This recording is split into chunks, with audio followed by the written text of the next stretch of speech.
Today we're going to talk about 3 things that you can do to have great guest follow-up at your church. Are you ready? Because it's time. Holy nuclear time bombs! Holy overeating! Holy roller coasters! It's time! It's time. It's time for the YM Sidekick Podcast! Hello, heroes. My name is Tom Pounder, and you are listening to the YM Sidekick Podcast. This is the podcast where ministers come to learn some cool tips and tricks and ideas on how to do ministry in this very digital and phygital world that we are living in today. And today I am excited to have my friend Justin Nava back on. And Justin and I discuss what it looks like to have great guest follow-up. We've talked about in the past about different things that you can do to follow up, and I've gotten different blogs on that. And Justin and I have even talked about guest gifts that you can give away. But today we're talking about guest follow-up and how you can create an environment where you're doing good guest follow-up so that you're making a connection with people who've come to your church or come to an event that you're doing or whatnot. So what does it look like for you and your church? That's what Justin and I are talking about. So without any further ado, let's get into the conversation with Justin Nava talking about great guest follow-up. All right, with me right now is Justin Nava, the one and only Justin Nava. Justin, how are you, man? Doing fantastic, Tom. Thanks for having me on today.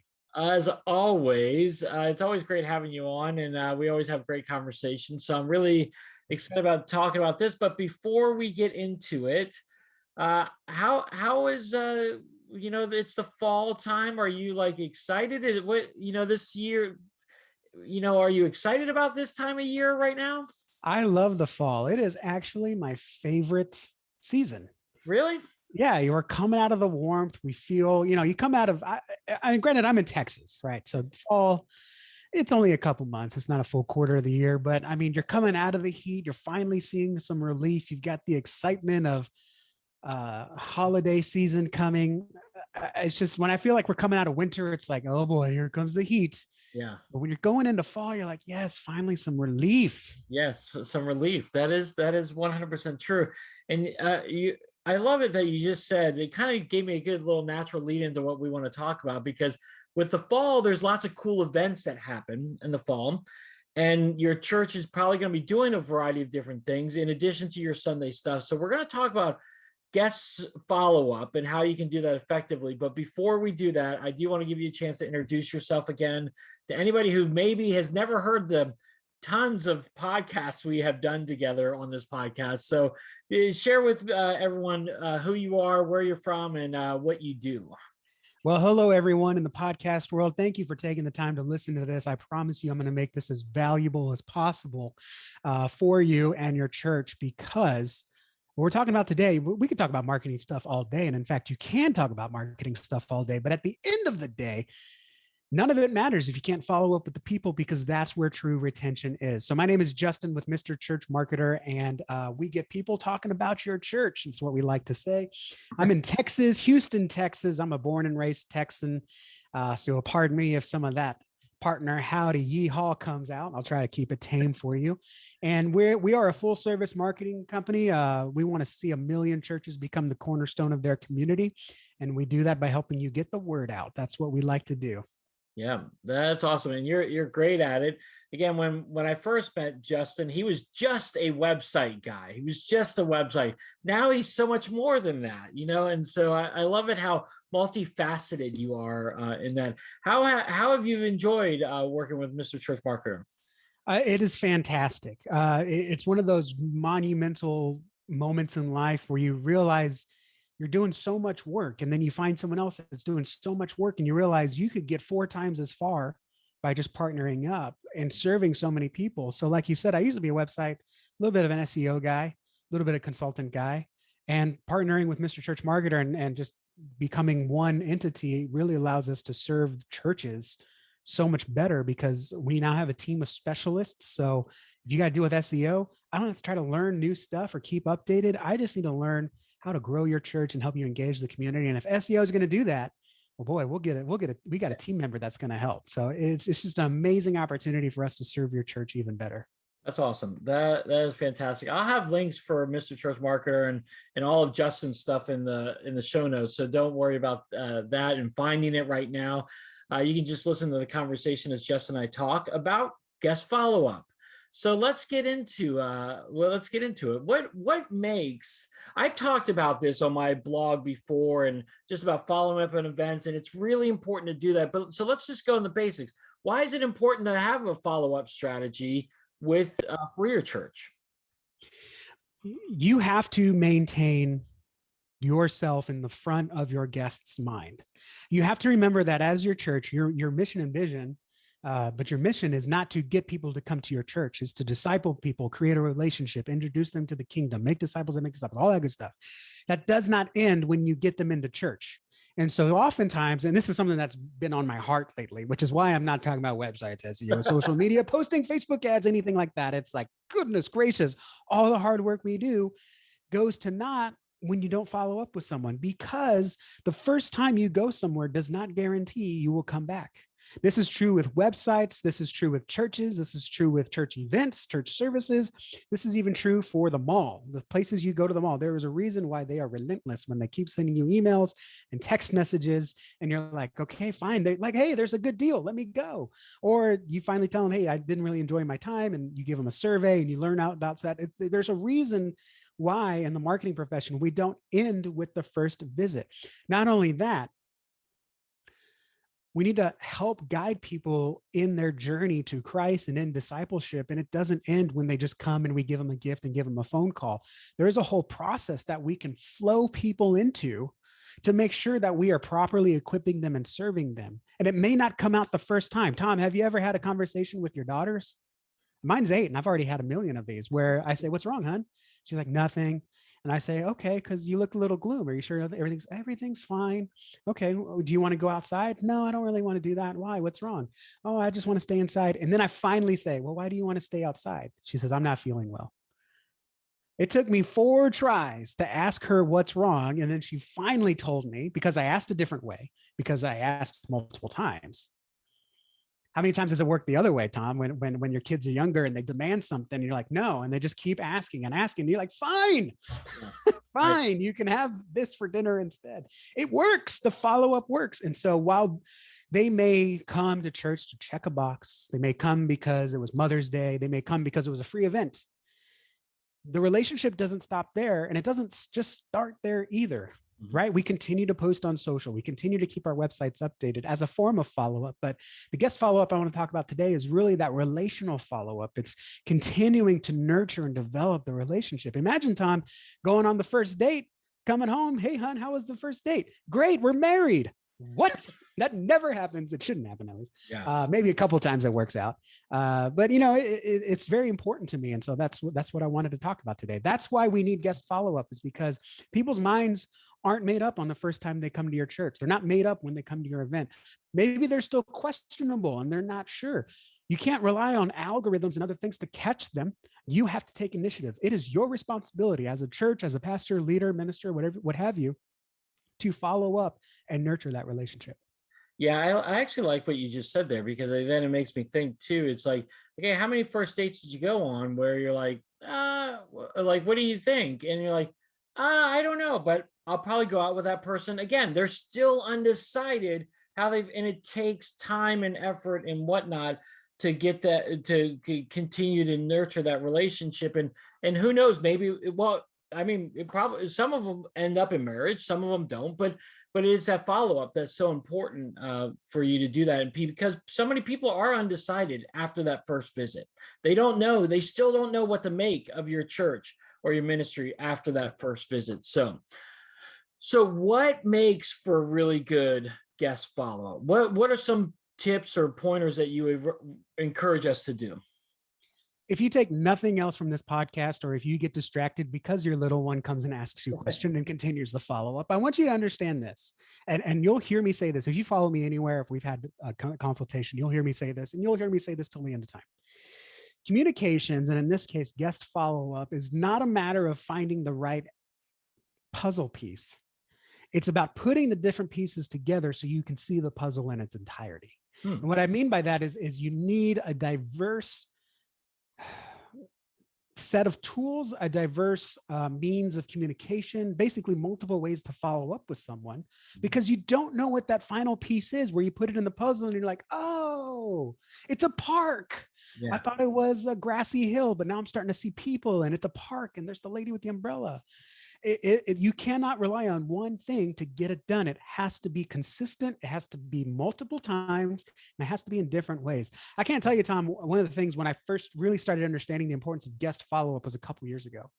And I joined a church, and I was learning about follow-up strategy, probably from Text in Church or someone else like that. And I said, hey, we need a follow-up, because I don't think I got followed up with last year when I joined the church. And the receptionist said, no, we followed up with you. And I said, really? And he said, yeah, let me look.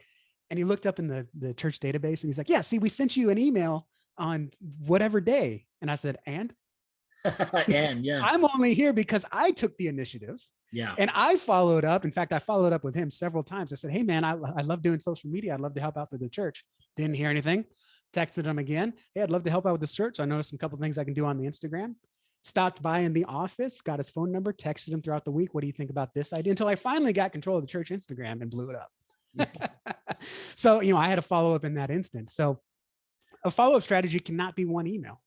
It cannot be one call, and it cannot be 10 texts and only 10 texts. Texting is great, but it cannot be your only method, because what if they don't check the phone? Yeah. Well, so a good follow-up process has to be consistent. It has to have an actual strategy behind it, which is what we're talking about. But then it also has to hit them in multiple ways, because you don't know what the specific way that will really connect with them. That's what I was just going to highlight. It's so important that you diversify it, like what you're just talking about, because you don't know what's going to hit you. And honestly, Justin, what hits you may be something that's different than hits me. And so you have to diversify yourself, because if you just pigeonhole yourself into just one email or 10 text messages or whatever, you're only going to reach those type of people that do that. And not everyone has the initiative, like you did, Justin, to go and do that. A lot of people are checking you out and want to know what you as the church can do for them, rather than what you, the person, can do for the church. So I think that's really important. Yeah, absolutely. Absolutely. So yeah, kind of the same way that we strive to do multiple touches in the church, come to service, come to prayer service, go to group, come to events. We don't do these because we want everyone to be saved at prayer service. No, prayer service is just one part of the way that we worship corporately and fellowship in the church. We understand that, but when it comes to follow-up, there seems to be either we just text because we have an automated tool, which is great, or we can send them a card, or we call them after church, but it's never just one of those things. It has to be a combination of all of those things. That's where we set ourselves apart. And we'll talk about being unreasonable later, spoiler alert. One of the things that you have to realize is that if you're not on their mind, you're the last thing on their mind. Yeah. And our message is so important. We talk about this a lot with storytelling. The church has the best stories, so why aren't we telling it? Guys, we have salvation literally at our disposal. Not that it's through us, it's through Christ. We know that. But we have the keys to the kingdom. We can introduce them. We're the guide. We want to support them, fellowship with them, disciple them, see them become brothers and sisters in Christ. But we just, maybe it's not meant to be. I sent an email, they didn't answer it. I gave them a phone call. I gave them a text. Maybe I don't want to call. It has to be, we have to go that extra mile, because when we're not, Disney is, YouTube is, Netflix is, people in their school are, their friends are. Why are we not being as relationship nurturing as we are to the people who are courting them, like we talked about, or the different means of communication, the different emails and texts and YouTube videos and recommendations and algorithms and commercials? If we're not in there making noise along with everyone else, then we're just not going to get paid attention to, no matter how much wrong that is. That is the honest truth. If you are not first on their mind, you are not in their mind at all. Dude, that's so good. That's great. Great insights there on that. I completely agree with you. Okay, so as you continue to work through it, again, what else makes for some good follow-up that you can do as a church? What are some pointers? So number one, I would suggest that you focus on being human. Okay. Now, this message is mainly for the church communicators, because ironically, what I've discovered, and you are more than welcome to shoot me a direct message or text me, 254-217-3660. Text me, I'm wrong. But the more church communicators I talk to, including myself, we're introverts. Isn't that funny, Tom? Yeah. A lot of church communicators are introverts, and I think that's great. I think that's fantastic because church historically has been an extroverted game because you had to go out and make those invitations. Now we have a way to do ministry, a way to serve, and for some, even a way to be a pastor behind a screen. And we're comfortable with that. I think that's great. That's a blessing. But we cannot use that as an excuse to take humanity out of something like guest follow-up. So oftentimes we say, well, we've got automated text, we've got automated emails, we've got automated everything else. We don't have to do anything anymore. Wrong. You need to continue doing that in addition to the automated follow-up. And you have to be human because people don't connect with churches, they connect with people. Right. And if they come to your church and we've automated the digital bulletin, we've automated the video announcements, they get the sermon, they leave, they get automatic emails, they get automatic texts. When do they hear someone else besides the preacher?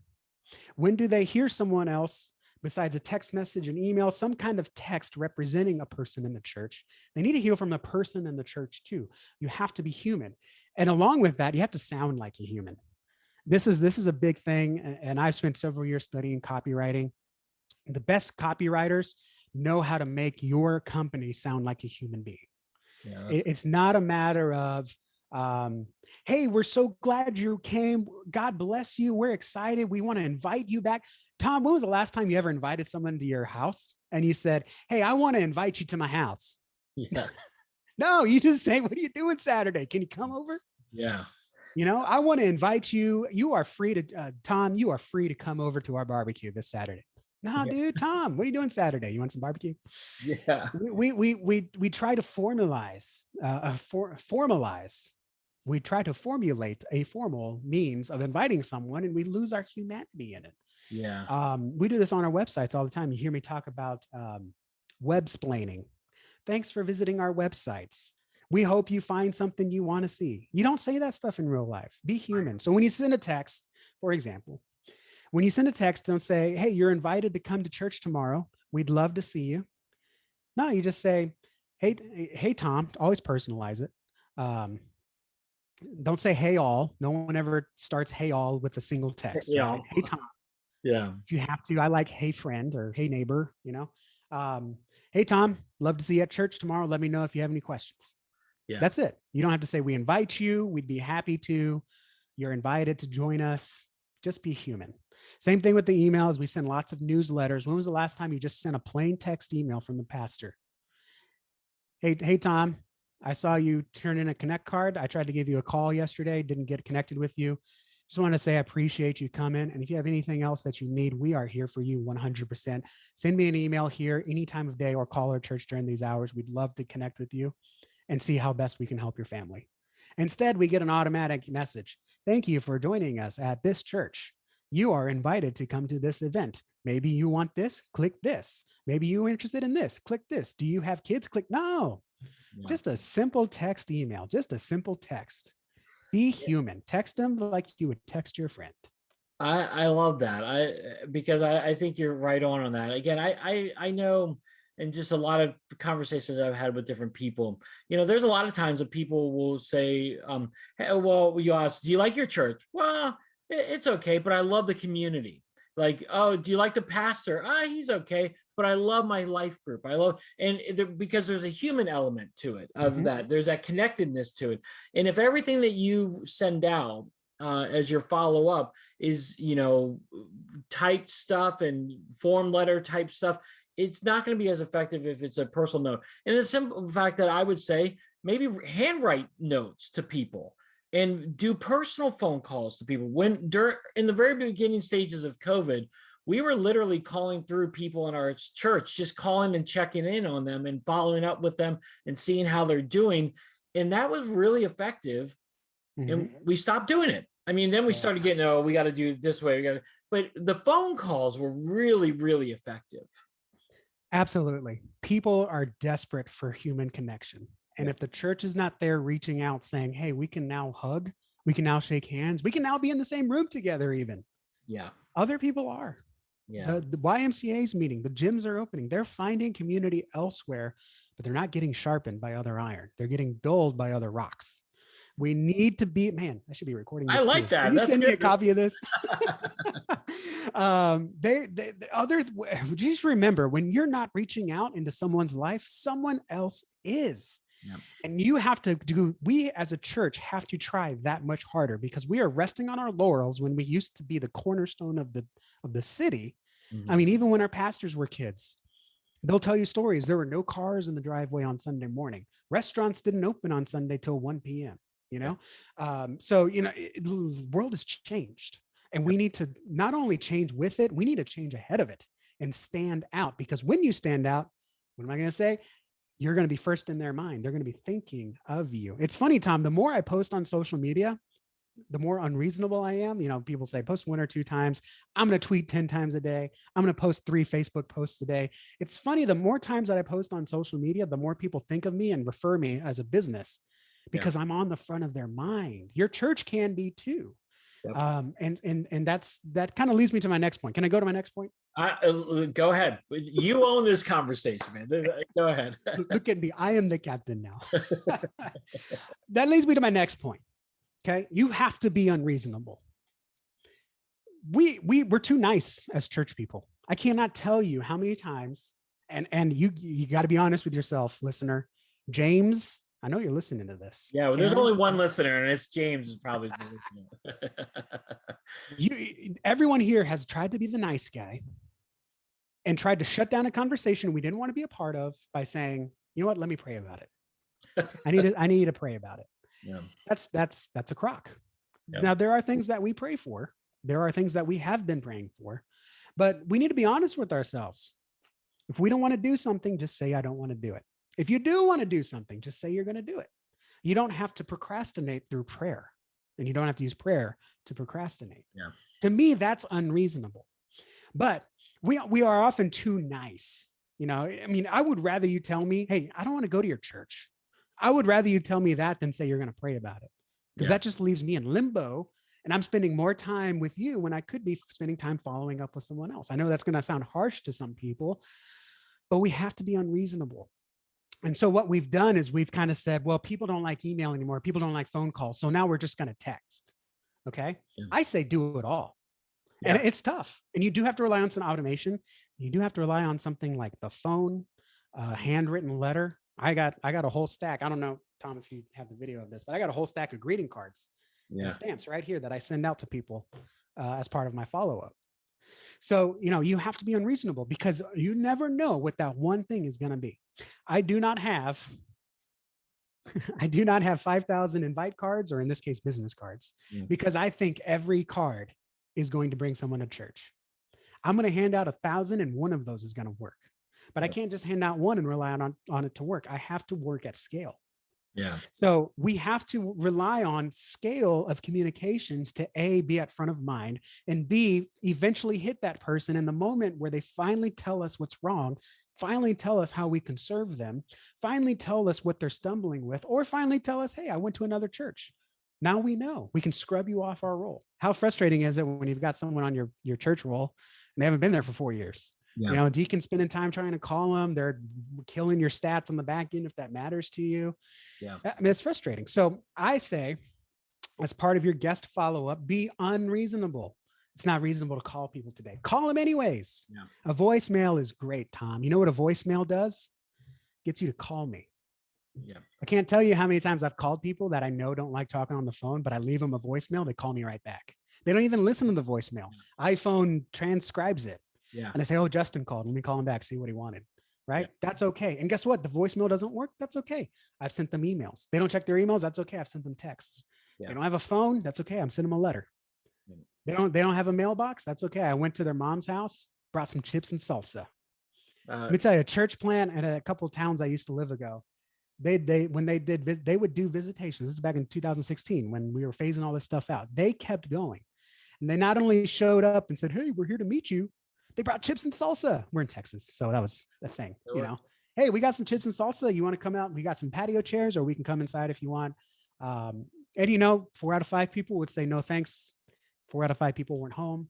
But that one family said, wow, I love chips and salsa. Let's talk. Yeah, and the kingdom of heaven rejoices. I mean, in many ways, I mean, because it's that going after them, and again, again, just diversifying your stuff. And again, it's work, but if it works, then work it. It's like the AA thing, you got to work it in order to make it work, and if it works, then diversify it and do the texting. For some people, do the phone calls, the writing, whatever it takes. Again, do you really care for lost souls? Do you really care for people? And if you do, then you're going to do the work to get them, to get them to plug in. So. I'm starting to feel like you're riling up, Tom. Well, I know it's just, but it's one of those things. We make up all these excuses, like what we talked about just a few minutes ago. That okay, the texting didn't work, so I guess we're not going to follow up with them. I actually asked someone on our staff the other day. I'm like, hey, whatever happened to so and so? And I'm like, I don't know. I guess I should follow up with them. They never followed up with them. I mean, and we haven't seen them since COVID. I mean, we haven't seen, and so they're clearly not coming back to our church, but no one knows why. No one ever followed up with them and discovered what's going on in their lives. Maybe something happened and we weren't able to be there to be a part of their lives. So, yeah. Let me tell you a story. I'm going to change the name. Let's call her Terry. That's actually my pastor's wife's name, but we'll call her Terry. She liked our page. And I don't know where she is. We're a national church. We meet in small groups across the country. We don't have a church building. It's kind of like small groups in your church, but it's just small groups. I noticed someone liked our Facebook page. A lot of people would say, cool. I say, who is this person? Yeah. So I friend her on Facebook and I send her a message. Hey, Terry, thanks for liking our page. She says, hey, I'm so glad y'all are here. I can't go to church. I saw your sermons a friend shared and I just really liked it. Oh, okay, great. How can we serve you? She said, I'm just watching the sermons right now while I'm waiting for my church to open. Okay, great. Send her a message the next week. Hey, Terry, what did you think of last Sunday's message? Oh, it was great. Is there anything we can do to better serve you during this message? No, Pastor Tim's great. All right, Terry, thanks for watching again. I'm DM her a couple weeks later. And I'm just doing direct messages because she's in a different state. And she's answering DMs. So I'm just going to stick with DMs. I say, hey, Terry, thanks for continuing to watch us and check in with us. You're here every week, and I love that. I'm celebrating with you. You've watched us 4 times in a row. Then she goes in and tells me all the problems that she's having at her church. Wow. She was not going to tell me that on the first text. She was not going to tell me that on the second one. She might not tell me that on the phone or in an email, especially if it's an automated email. Right. But it's a person connecting with a person. And a lot of people, including myself, I used to say this. My old partner, Dave Curley, he made me nervous, man, because people would like join our Facebook group and he would just start messaging them. And I'm like, what are you doing? That's weird. Yeah. But now I've started doing that because it works. Yeah. And so, you have to be unreasonable. If they don't answer the phone, that doesn't mean they never answer the phone. It means they were busy or they didn't have their phone or they didn't know the number. You leave them a voicemail, you send them a text, you shoot them an email, and then you call them a few days later or call them tomorrow. Right. But when you are that level of unreasonable, first of all, everyone checks email, everyone checks text, everyone has an address, everyone has these things. But you might miss it. Right? How many times has your family called you? You missed the call, but then they text you and you get the text notification and you're like, oh, sorry, I missed your call. I didn't even see that you called. Right? It was a good thing that they texted. Yeah. And my dad was just trying to tell me about the brisket he smoked this weekend. Right? We've got a kingdom message. Call them, text them, email them. This is what marketing is. This is how we get people aware of your church at Mr. Church Marketer. We teach you how to use these things, or we just set it up for you. You have to be a little bit unreasonable or a lot of unreasonable, because also, guess what? Everyone else is very reasonable. Yeah. Except for Netflix, Disney, YouTube, Facebook, notifications on the phone. Yeah. Yeah. You have to stand out one way. Yeah, I agree completely. This is great. This is great. All right. I know you got one more point for us. One more thing. What else do we need to do to get good guest follow-up? This is something that I've recently been doing myself and in our church and going over with even our team. And that's the importance of practice. And I don't think we do this. Practice like Allen Iverson. You talk about practice? What?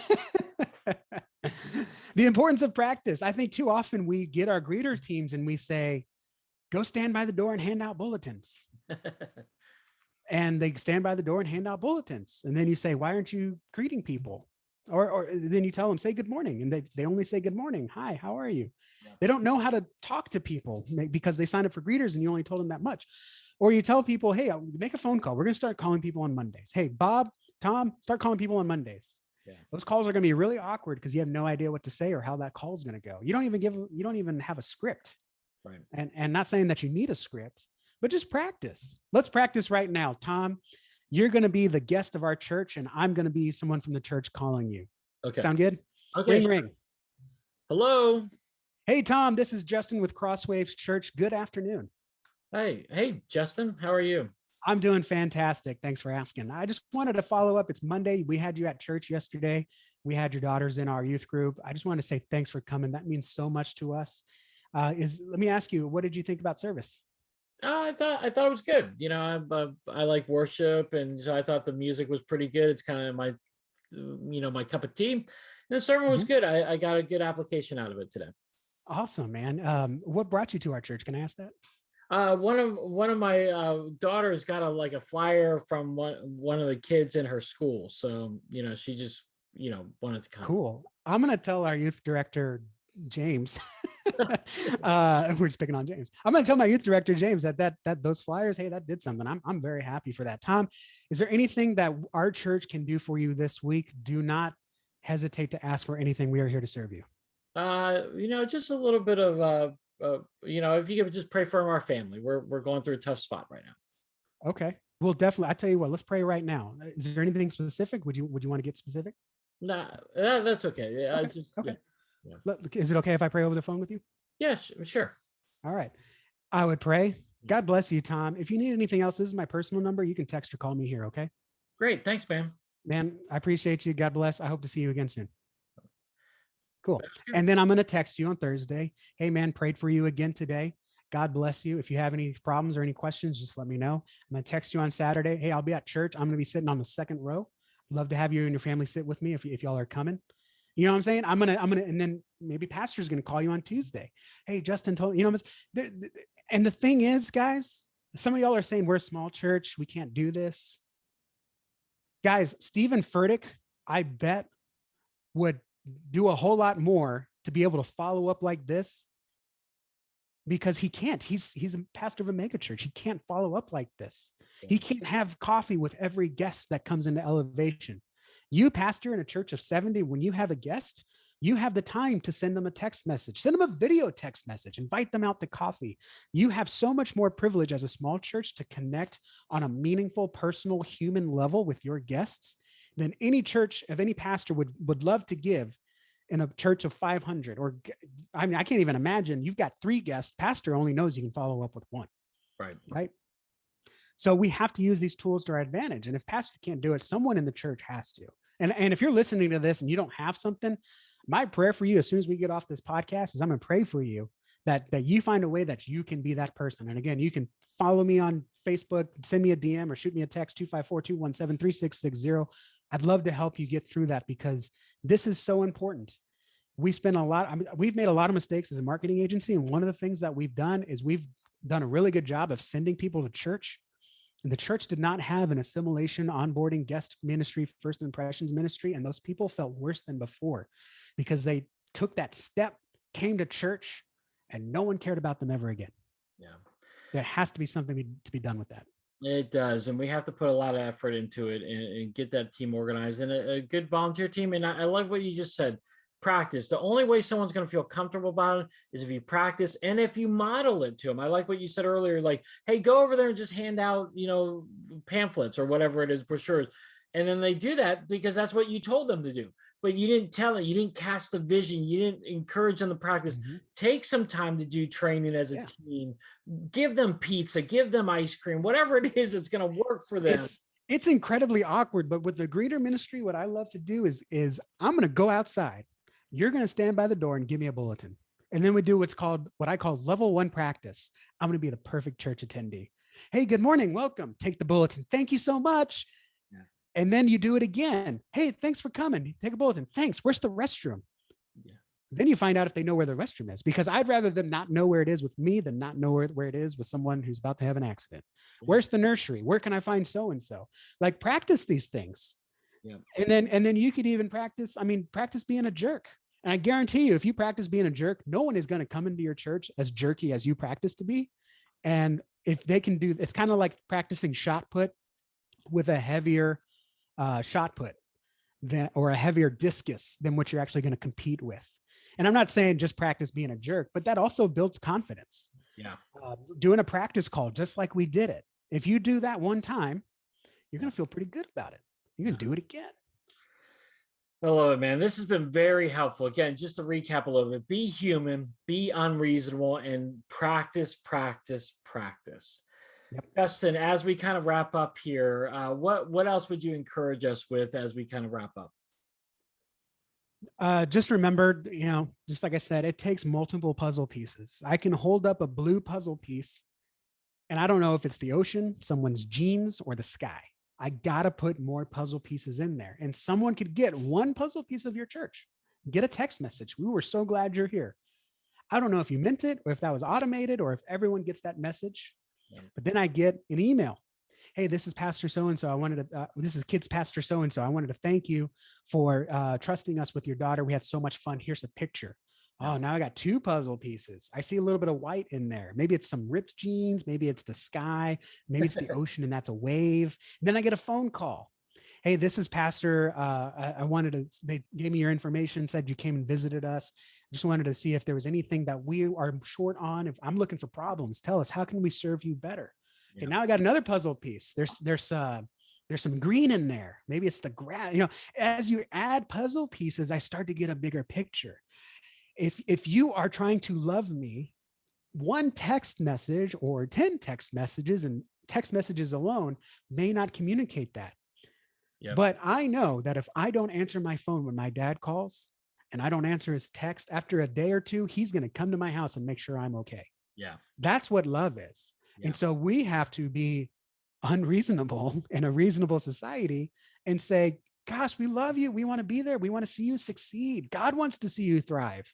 We have something and we want to share it with you. And guess what? I'm not going to stop at one text message because it's just too important. If you had that key, I would not want you to stop. So I'm not going to let myself stop. Dude, this is awesome. I'm so encouraged by this. And I think it gives a lot of good practical steps for people and churches to implement. Justin, if people want to follow up with you and get in touch with you, I know you've already given your cell phone number, but give us your socials and the website and all that kind of stuff. Give you my social number. What? What is this? Your social security number. There you go. That's right. You can find me pretty much anywhere at Justin Nava. Twitter's my main hangout, but I'm also on Facebook, Instagram, TikTok, Twitter, LinkedIn. Reddit. I don't think I have a Reddit account. You can find me there or shoot me a text 254-217-3660. Guys, I'm a consultant for churches. If you got something wrong with you, if you got something that pains and you just don't know what it is, or you don't know how to fix it, please call me or shoot me a text or email justin@mrchurchmarketer.com. Again, I am everywhere. You have no excuse not to connect with me. Unless you're on Reddit, but I'll fix that because I care about you guys. I want to see you succeed. We want to see 1 million churches become the cornerstone of their city again. You've got to let people know that you're there. And that includes after they come to your church, you have to let them know that you care, and you have to do something besides send them an automated text on Saturday to come to church on Sunday. You have to love on them and disciple them. And you have to do that in multiple ways because you don't know which way it is. You don't know which way it's going to work. Tom, when your daughter gets that flyer, there's probably 1,000 flyers that were handed out, but that one made a difference. If they had stopped at 999, your daughter would have not gotten that flyer. It's the same reason why we post on social every day. You've got to keep it going. So I'm here for you guys. I want to see you guys succeed in any way possible. Even if I can't do it, I will point you to the people that can. Yep. Justin is a great guy, and he's not just all talk. He actually can back it up. Again, I love having him on because he's got lots of great insights. And again, I don't just take anybody on my podcast, and Justin's been on my podcast numerous times. So I really enjoy his feedback and his thoughts. So definitely check him out, ask him questions, and visit Mr. Church Marketer, and they would love to help you out. So Justin, thank you so much for being a part of this. I always appreciate it. Thank you so much, Tom. All right, so there you have it, my conversation with Justin. And my favorite point of the whole thing, again, he highlighted 3 of them, but my favorite point was the fact about the practicing. We need to practice, practice, practice. We can't just expect people to go do something without training them and equipping them and helping them practice. So whatever it looks like for you to do that, just keep on practicing, practicing, practicing. So that's what stood out to me. What stood out to you? What encouraged you or challenged you? I would love to hear it. Definitely go to Twitter at @TA Pounder or at Justin Nava and share with us what you thought about the interview and what stood out to you, or even some questions that you might have. We would love to carry this conversation on a little bit longer. If you want to just email me, go to tom@ymsidekick.com. I'd love to talk to you more about that today. All right, heroes, well, that wraps it up for another episode of the YM Sidekick podcast. As always, thanks so much for joining me and being a part of this. If you want to check out more content and more information, you can go to ymsidekick.com. There I've got the podcast, the blogs, the vlogs, the ebooks, the information about the Digital Bootcamp Facebook group, the Facebook group that is free and gives you resources and tools on how to do digital ministry more effectively. Again, all of that is at ymsidekick.com. All right, heroes, well, I hope you have a great rest of your day, and I'll talk to you soon. Have a great one.